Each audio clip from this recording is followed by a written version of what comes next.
के साथ अभिनय सिंह चौहान और आप देख रहे हैं हमारा विशेष कार्यक्रम छत्तीसगढ़ के बाद हमारे साथ। आज बात जग्गी हत्याकांड में बिलासपुर हाईकोर्ट के फैसले की।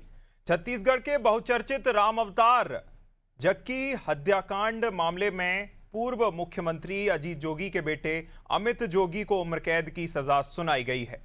कोर्ट ने कहा कि जब सभी आरोपियों पर एक ही अपराध में शामिल होने का आरोप हो तो किसी एक को बरी कर देना और बाकी को उन्हीं सबूतों के आधार पर दोषी ठहराना सही नहीं है, जब तक कि उसे छोड़ने का कोई ठोस या अलग कारण साबित ना हो। अमित जोगी को आईपीसी की धारा 302 और 120 बी के तहत दोषी ठहराते हुए उम्र कैद और 1000 रुपए जुर्माने की सजा सुनाई गई है। जुर्माना ना देने पर 6 महीने अतिरिक्त सजा भी हो सकती है। जहां हाईकोर्ट ने अमित जोगी को 3 हफ्ते में सरेंडर करने का आदेश भी दिया है। इसके खिलाफ जोगी ने सुप्रीम कोर्ट में अपील दायर की थी, जिसे सुप्रीम कोर्ट ने स्वीकार कर लिया है। सुनवाई 20 अप्रैल को होगी। आपको बता दें कि 4 जून 2003 को रायपुर में एनसीपी नेता रामअवतार जग्गी की गोली मारकर हत्या कर दी गई थी, जहां इस मामले में अमित जोगी सहित 31 अभियुक्त बनाए गए थे, जिनमें से बल्टू पाठक और सुरेंद्र सिंह सरकारी गवाह बन गए थे। अमित जोगी को छोड़कर बाकी 28 लोगों को सजा मिल गई थी। 31 मई 2007 को रायपुर की विशेष अदालत ने संदेह का लाभ देते हुए अमित जोगी को बरी कर दिया है। बरी करने के खिलाफ रामअवतार जग्गी के बेटे सतीश जग्गी ने सुप्रीम कोर्ट में अपील की, जिस पर अमित के पक्ष में स्टे लग गया था। बाद में सुप्रीम कोर्ट ने केस को हाईकोर्ट भेज दिया। अब अमित जोगी को उम्र कैद की सजा मिलने के बाद पहला सवाल यह है कि जोगी को 2007 में किस आधार पर बरी किया गया था और सुप्रीम कोर्ट से जोगी को राहत मिलने की कितनी उम्मीद है। आज इन्हीं सवालों का जवाब तलाशने की कोशिश करेंगे। पहले सुन लेते हैं कुछ प्रतिक्रियाएं।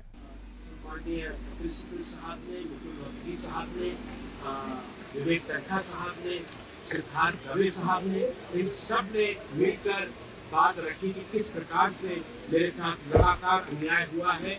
लीव टू अपील मुझे बिना सुने ग्रांट कर दी गई। अपील भी सीबीआई के अलाउ कर दी गई, उसमें भी मुझे नहीं सुना गया। ये सारी बातें हमने आज माननीय न्यायालय के समक्ष रखी है और न्यायालय ने आदेश दिया है कि 25 मार्च का और 2 अप्रैल का दोनों जो आदेश मेरे विरुद्ध हाईकोर्ट ने पारित किए थे उनको वो सुनेगा और 20 तारीख को उस पर वो अपना फैसला देगा। न्यायालय के प्रति जो मेरा विश्वास था, उसका मैं विश्वास था उसमें मैं आज मोहर लगी है और मैं न्यायालय के प्रति आभार व्यक्त करता हूँ। सुप्रीम कोर्ट में जब भी मुझे अपनी बात रखने का मौका मिलेगा, मैं निश्चित तौर पे आजीवन कारावास की सज़ा को फांसी की सज़ा में तब्दील करने के लिए गुजारिश करूंगा। और रह गई धमकी और चमकी वाली बात, तो आपको ये समझना होगा कि एक आम आदमी परिवार को, एक साधारण से परिवार को, एक तत्कालीन मुख्यमंत्री के परिवार से लड़ना, शासन से लड़ना, प्रशासन से लड़ना, कितनी कठिनाई, कितनी धमकी, कितनी चमकी, कितने बार मुझे खरीदने की कोशिश की गई, कितने बार मुझे तोड़ने की कोशिश कर गई। और आपको बता दूं कि ना मैं टूटूंगा और ना मैं झुकूंगा। आज जग्गी हत्याकांड में माननीय हाईकोर्ट का फैसला आया है और बहुत ही स्वागत योग्य है। पिछले दिनों जब निर्णय आया था इसी केस में, तो इनको कोर्ट ने बाइज्जत बरी किया था, जबकि ये मुख्य अपराधी थे। बाकी को सजा हुई थी, लेकिन देर आए दुरुस्त आए। देखिए, ये न्यायालय का निर्णय, निचली अदालत ने उन्हें बरी घोषित किया था और अब हाई कोर्ट ने उन्हें आजीवन सजा सुनाया है। ये न्यायालय का निर्णय है। इस विषय पर हमारे साथ चर्चा करने के लिए खास मेहमान जुड़ गए हैं। संतोष दासदीप भाजपा प्रवक्ता हमारे साथ जुड़ गए हैं। गिरीश कुमार साहू हमारे साथ कांग्रेस प्रवक्ता जुड़ गए हैं। इसी के साथ रमेश पांडे जी वरिष्ठ पत्रकार हमारे साथ जुड़ गए हैं अपने विचार जो है साझा करने के लिए। तीनों ही मेहमानों का सबसे पहले तो मैं बहुत स्वागत करता हूं अनादि टीवी पर। शुरुआत करते हैं रमेश जी आपके साथ कि देखिए, वैसे तो हम प्रवक्ताओं से शुरुआत करते हैं, लेकिन इस मामले में थोड़ा एक मूड सेट हो जाए कि किस तरह का पूरा जो है मामला रहा है अब तक का। लगभग जो है 23-24 साल लगभग इस मामले में हो गए हैं जब से ये मामला चला आ रहा है और आखिरकार उम्र कैद की सजा सुनाई जाती है, जिसको भी चुनौती दी गई है सुप्रीम कोर्ट में।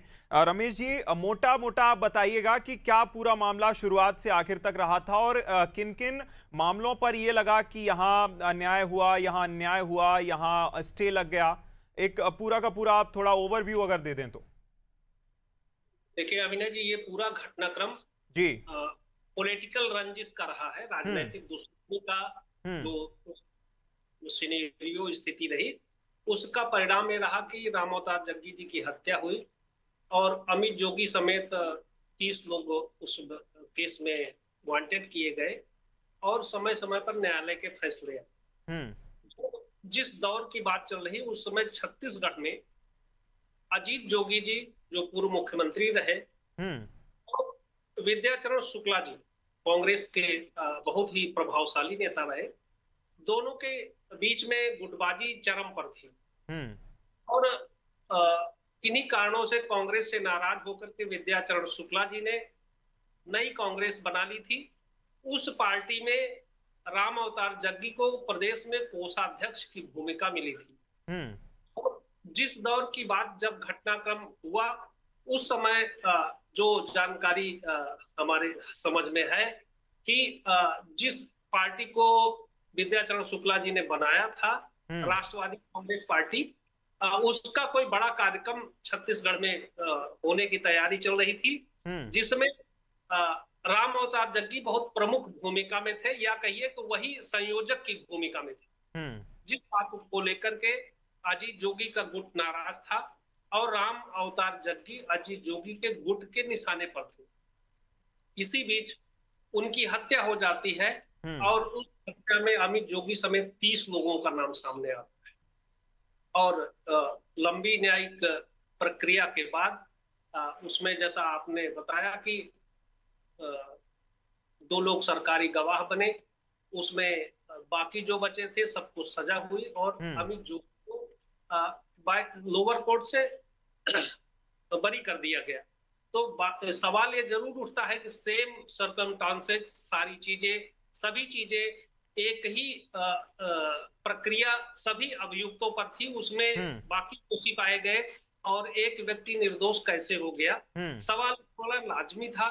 जो पीड़ित परिवार था, हर व्यक्ति, हर पुत्र जो है अपने पिता के साथ हुए इस अन्याय का बदला जरूर बिल्कुल। और रमेश जी, ये भी अपने आप में बात सामने आई। हमने उनका बयान भी सुना, उन्होंने कहा कि हमें अगर मौका मिलेगा तो हम इस सजा को, अभी तो उम्र कैद ही मिली है, अगर सुप्रीम कोर्ट में हमें मौका मिलेगा तो हम इसको फांसी करवाने के लिए लगातार प्रयासरत हैं और हमें सिस्टम और सरकार से कितना लड़ना पड़ा है ये सिर्फ हम ही जानते हैं। जनता कांग्रेस का पक्ष रखने के लिए हमें ज्वाइन कर लिया है भगवान नायक जी ने। भगवान जी, सबसे पहले तो आपका बहुत बहुत स्वागत है अनादि टीवी पर। और सीधा सा सवाल कि आप इस फैसले को, हाई कोर्ट के फैसले को कैसे देखते हैं, और जो कि आपके विपक्ष, जो कि जो है राम अवतार जी के बेटे हैं, उनकी ओर से कहा जा रहा है कि अगर सुप्रीम कोर्ट में मौका मिला तो हम इसको फांसी करवाने के लिए लगातार प्रयासरत हैं। आप इसको कैसे देखते हैं, कैसे देखते हैं भगवान जी? देखिए, इस देश में न्यायपालिका जो बनी है वो सबके लिए बनी है। श्री सतीश जग्गी ही नहीं बल्कि कोई भी व्यक्ति, चाहे अमित जोगी क्यों ना हो, वो जहां भी जरूरत पड़ेगी वहां का दरवाजा खटखटा सकता है। इसके लिए हमारे संविधान ने हमें अधिकार देके रखा है। रही बात, आप देखेंगे जो आज माननीय जो उच्च न्यायालय का जो फैसला आया है, उस फैसले को माननीय अमित जोगी जी ने कहीं ना कहीं चुनौती देने की तैयारी की है सुप्रीम कोर्ट में। सुप्रीम कोर्ट हमारे देश का सर्वोच्च न्यायालय है, देश का सबसे बड़ा न्याय का मंदिर है, और ये वही अमित जोगी है जिन्हें लोअर कोर्ट ने बाइज्जत बरी किया था। 28 लोगों को इसमें सजा हुई, लेकिन साक्ष्य में जो सीबीआई ने जो इनके खिलाफ मामला बनाया था, कोई भी ऐसा साक्ष्य नहीं मिला जिस कारण उन्हें कहीं ना कहीं रिहा किया गया था, बाइज्जत बरी किया गया था। लगभग 22 वर्ष के बाद ये जो फैसला आज हाई कोर्ट से आया है, और इस फैसले को अमित जोगी जी सुप्रीम कोर्ट में चैलेंज कर रहे हैं, और आज सुप्रीम कोर्ट में सुनवाई भी हुई, और इस मामले में उनके तरफ से देश के बड़े, लेकिन भगवान जी टोकने के लिए माफी चाहूंगा, लेकिन ये कहा जा रहा है जो है अभियोजन पक्ष की ओर से या आपके जो विपक्ष आपके कोर्ट में हैं, कि इस मामले में चूंकि टेम्परिंग की गई है, सरकार में जो है अब दूसरा पक्ष रहा है, इसलिए सबूत थे उनको तो मिटा दिया गया है। तो मेरिट्स ऑफ द केसेस इतना मैटर नहीं करते, ये ज्यादा मैटर करता है कि साजिश हुई थी या नहीं हुई थी। तो क्या कोर्ट मानता है कि साजिश हुई थी, क्योंकि षड्यंत्र, राजनीतिक षड्यंत्र बताया जाता है इस पूरे मामले में? देखिए, ये जो पूरा मामला है अब न्यायालय में आ चुका है, माननीय सर्वोच्च न्यायालय तक ये जाएगा। हाईकोर्ट से होते हुए पहले लोअर में था, सेशन में था, सेशन से हाईकोर्ट गया और हाईकोर्ट से उच्चतम न्यायालय में जा रहा है। उच्चतम न्यायालय में दूध का दूध और पानी का पानी होगा, ठीक है। माननीय अमित जोगी जी ने, आप देखेंगे उन्होंने ट्वीट भी किया, उनका एक वीडियो भी आया कि 11,000 पन्नों की जो अपील पत्र थी वो सीबीआई ने उन्हें एक तो डिले दिया और उसके बाद उनको जो उचित सुनवाई का जो अवसर मिलना चाहिए, जो एक प्रत्येक अभियुक्त का एक राइट्स होता है, मौलिक अधिकार होता है, 24 घंटे का समय दिया गया, जो उनके लिए नाकाफी था। इतने बड़े प्रकरण की 24 घंटे में तैयारी कर पाना, तर्क करना, रिटर्न में उसको प्रस्तुत करना कहीं ना कहीं संभव नहीं होता। तो एक बड़ा ग्राउंड अमित जोगी के पास है और ये पूरा मामला अब माननीय सुप्रीम कोर्ट के पास जाएगा। पूरा मामला सुप्रीम कोर्ट में सुनवाई होगी। भगवान जी आपके पास बिल्कुल बिल्कुल आपके पास वापस आते हैं, उससे पहले दो और हमारे साथ जो है प्रवक्ता जुड़े हुए हैं।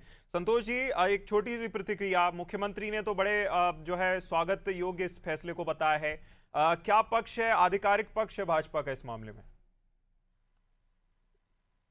पहले तो अनादि टीवी के सभी दर्शकों को नमस्कार और सभी पैनलिस्ट को भी नमस्कार।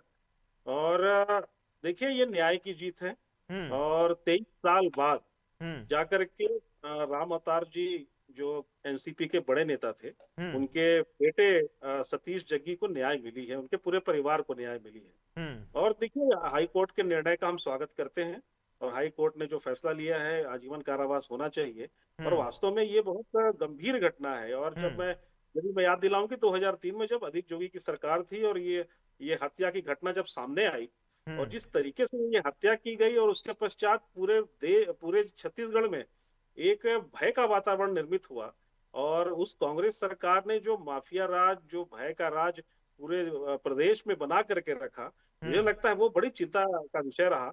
और हमने भी विपक्ष में रह करके इस घटना को बिल्कुल गंभीर मानते हुए हमने इस घटना की जांच की मांग की, न्याय की मांग की और लगातार हमने संसद से सड़क तक इसकी लड़ाई लड़ी। बिल्कुल, तो आपने लड़ाई लड़ी, आपको इसका फायदा भी मिला, कहीं ना कहीं आपको इसका फायदा भी मिला जो आपने मुद्दा पुरजोर तरीके से उठाया। मेरे साथ गिरीश साहू जी कांग्रेस से लगातार बने हुए। गिरीश जी, एक तो पहले आप प्रतिक्रिया दीजिएगा, क्या आप मतलब कांग्रेस इस मामले में, आधिकारिक कांग्रेस का टेक क्या है इस पर, और इस फैसले में आगे आपको क्या लगता है क्या होगा? क्योंकि जो भी जो है अधिवक्ताओं की एक जो है बड़ी सी एक सेना टाइप की, अगर हम उसे कहें तो बेहतर होगा, उसमें कांग्रेस के ज्यादा अधिवक्ता दिखते हैं। तो इस मामले को डिफेंड कैसे किया जाएगा? गिरीश जी। आप सभी को नमस्कार जी। 4 जून 2003 की घटना है ये।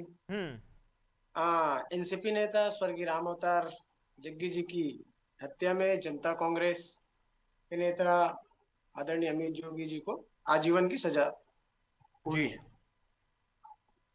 हाई कोर्ट में सुनवाई हुई, सजा हुआ। हाई कोर्ट ने सुप्रीम कोर्ट के निर्देश पर इस मामले को खोला। जो भी साक्ष्य आए उस साक्ष्यों के आधार पर निर्णय हुआ है। कांग्रेस पार्टी का स्पष्ट रूप था शुरू से, डॉक्टर मनमोहन सिंह जी की सरकार थी। डॉक्टर मनमोहन सिंह जी ने सीबीआई जांच के आदेश दिए, जबकि उस समय स्वर्गीय अजीत जोगी जी कांग्रेस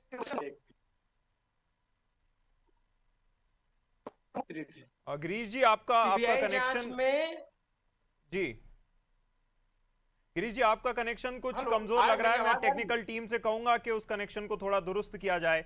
रमेश जी, मैं रुक करूंगा आपका और ये जानना चाहूंगा, देखिए विशेष कोर्ट इस मामले में बरी कर देती है एक व्यक्ति को, 31 लोग आरोपी, उनमें से सिर्फ एक अमित जोगी बरी हो जाते हैं, 28 लोगों को सजा हो जाती है, 2 तो सरकारी वकील बनने के चक्कर में बच जाते हैं।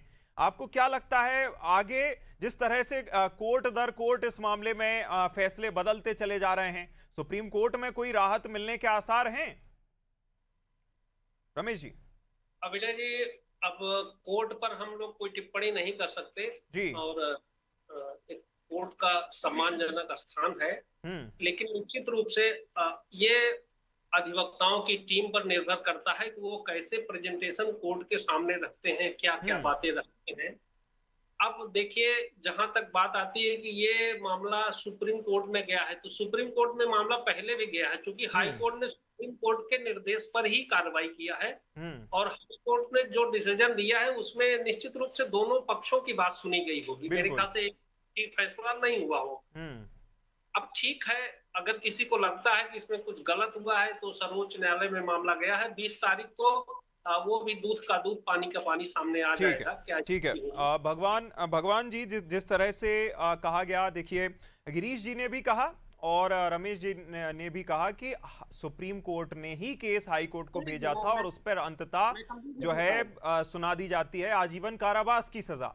तो आपको लगता है कितने आशान्वित हैं आपके सुप्रीम कोर्ट में इस फैसले को या तो ट्वीक किया जा सकता है, सजा को हो सकता है कम किया जाए या राहत मिलेगी? देखिए, मैं आपको एक बार बताऊं कि देखिए, जब सेशन कोर्ट से अमित जोगी जी जब रिहा हुए थे, बाइज्जत बरी हुए थे, उसके बाद सीबीआई लगभग 1000 दिन डिले से जाकर के अपील प्रस्तुत की गई थी। कहाँ? उच्च न्यायालय में। आज माननीय उच्च न्यायालय जो फैसला सुनाई वही उच्च न्यायालय था जो अब सीबीआई के अपील को डिले के कारण खारिज कर दिया गया था। ये उस समय की बात है। खारिज करने के बाद आज कहीं ना कहीं माननीय सुप्रीम कोर्ट ने ये कार्रवाई ये कहने के लिए कि अमित जोगी को आप सजा ही दे दो, ऐसा कोई आदेश नहीं दिया है। उन्होंने कहा कि इनको सुनो, आप सीबीआई को भी सुनिए, अमित जोगी को भी सुनिए। मतलब जो भी भगवान जी, यहाँ ये समझकर चलना चाहिए कि सरेंडर करने के आदेश दिए गए हैं। सुप्रीम कोर्ट में मामला सुना तो जाएगा, लेकिन सरेंडर करने के आदेश हाई कोर्ट ने ही दिए हैं। अब तक सुप्रीम कोर्ट ने ना तो मामले में स्टे लगाया है ना सजा को रोका है। यानी कि अगर सुप्रीम कोर्ट से राहत नहीं मिलती है तो सरेंडर भी करना पड़ सकता है और आजीवन कारावास की सजा के लिए भी जा सकते हैं। क्या ये गलत है? देखिए, इस देश में कोई भी व्यक्ति के खिलाफ अगर कोई भी व्यक्ति हो, अगर उसके खिलाफ अगर न्यायालय अगर आदेश देता है उसका परिपालन करना होगा। बिल्कुल। लेकिन हमारे यहाँ जो न्यायिक व्यवस्था बनी हुई है, अभी धैर्य रखने की जरूरत है। अभी सुप्रीम कोर्ट में हमारी सुनवाई, हमारे आवेदन को स्वीकार किया है। नहीं, एक पक्ष भी भगवानू जी आपने अभी कहा था कि 24 घंटे बहुत कम थे, हम जो है अपना पक्ष सही से रख नहीं पाए। एक पूरी की पूरी बड़े से बड़े सुप्रीम कोर्ट के आपने अधिवक्ताओं की फौज खड़ी कर दी, इसके बाद भी समय कम पड़ गया? नहीं, कहाँ समय कम पड़ गया? कहाँ की बात कर रहे हैं आप? देखिए, हमारा तो 24 आपने अभी कहा था, आपने अभी अपने पहले वक्तव्य में कहा था 24 घंटे खुद को डिफेंड करने के लिए कम पड़े, इस वजह से हम सही से अपना पक्ष नहीं रख पाए। कोई भी व्यक्ति 11,000 पन्नों का सीबीआई का जो अपील पत्र है, कितना भी बड़ा वकील अगर उस पर लगेगा तो उनको टाइम लगेगा। ठीक है, वकील एडवोकेट है, विद्वान एडवोकेट है, लेकिन उनको भी समय की आवश्यकता पड़ती है। 24 घंटा का समय बहुत कम होता है। वही मजबूत एक ग्राउंड है माननीय अमित जोगी के पास की जो उनको जो मौलिक अधिकार जो है प्रत्येक व्यक्ति का, आपका, मेरा, हम सबका, कि अगर हमको न्यायालय में जो हमारा संवैधानिक अधिकार है कि उचित सुनवाई, सिर्फ सुनवाई का नहीं, उचित सुनवाई का अवसर मिलना बिल्कुल चाहिए। फेयर ट्रायल का चांस बिल्कुल मिलना चाहिए, सब हर किसी को मिलना चाहिए। गिरीश जी, आपका वक्तव्य रह गया था आधा अधूरा, आप अपनी पहले बात पूरी कीजिए, फिर मैं सवाल पूछता हूँ। जी। कांग्रेस को पहले दिन से इस मामले में अभिनव जी, कांग्रेस का स्पष्ट रुख था कि यूपीए मनमोहन सिंह जी की सरकार में, यूपीए के समय मनमोहन सिंह जी की सरकार में मनमोहन सिंह जी ने सीबीआई जांच का आदेश दिया, जबकि उस समय आदरणीय अजीत जोगी जी कांग्रेस के वरिष्ठ नेता थे, पूर्व मुख्यमंत्री थे। उनके बेटे को सीबीआई के आदेश के अनुसार उसको गिरफ्तार भी हुआ। कांग्रेस का स्पष्ट ये था इस मामले में कि न्याय हो। ऐसा नहीं था कि कांग्रेस जो है अपने नेताओं को बचाने के पक्ष में, ऐसा नहीं था। जैसे संतोष जी बोल रहे थे नहीं कि कांग्रेस ने वो उसका हमें हड़ताल करना पड़े या हमें सड़कों पे आना पड़ा, ऐसा नहीं है। अगर नीयत एकदम क्लियर थी कांग्रेस की, तभी तो सीबीआई जांच का आदेश दिया गया। और उस समय कांग्रेस के अजीत जोगी जी वरिष्ठ नेता थे, पूर्व मुख्यमंत्री थे, उनके बेटे को अरेस्ट किया गया था। तो कांग्रेस का स्पष्ट निर्देश उसमें ये था, भाव था कि इस मामले में न्याय हो, न्यायपालिका की जो भी निर्देश आएगा उसका पालन किया जाए। बिल्कुल। और जिस तरह से भगवानू जी ने कहा कि फेयर ट्रायल का चांस मिलना चाहिए, जो कि मिल भी रहा है, सुप्रीम कोर्ट कुछ ही दिन बाद इस मामले को सुनेगा और ये सबसे बड़ी बात होगी कि कोर्ट, दर्शकों को भी मैं ये बताना चाहूंगा कि court merits of the case को देखता है कि उसमें क्या साक्ष्य हैं, उसमें मेरिट्स क्या सामने आए, और दूसरी तरफ कॉन्स्पिरेसी जो बताई जा रही थी कि एक षड्यंत्र इस मामले में किया गया था, राजनीतिक षड्यंत्र। कोर्ट किस बात पर टिप्पणी करता है, किसको ज्यादा तवज्जो देता है, ये अपने आप में देखने वाली बात होगी। इसी के साथ सभी मेहमानों का बहुत बहुत शुक्रिया हमारे साथ जुड़ने के लिए। संतोष जी बहुत शुक्रिया, गिरीश जी बहुत शुक्रिया, भगवान जी बहुत शुक्रिया और रमेश जी बहुत शुक्रिया हमारे साथ जुड़ने के लिए, इस चर्चा में शामिल होने के लिए। जिस तरह मामला है, लगभग 20 से 22-23 साल इस मामले में अब तक हो चुके हैं। लगातार जो है जांच पड़ताल चल रही थी और जिसके बाद उम्र कैद की सजा सुनाई जाती है। हालांकि ये सजा अभी कुछ कहा नहीं जा सकता, सुप्रीम कोर्ट में फैसला आएगा, उसके बाद आगे कुछ प्रक्रिया बढ़ेगी। देखना होगा सुप्रीम कोर्ट इस मामले को कैसे बढ़ाता है आगे। इस खास चर्चा में इतना ही। आप देखते रहिए अनादि टीवी। नमस्कार।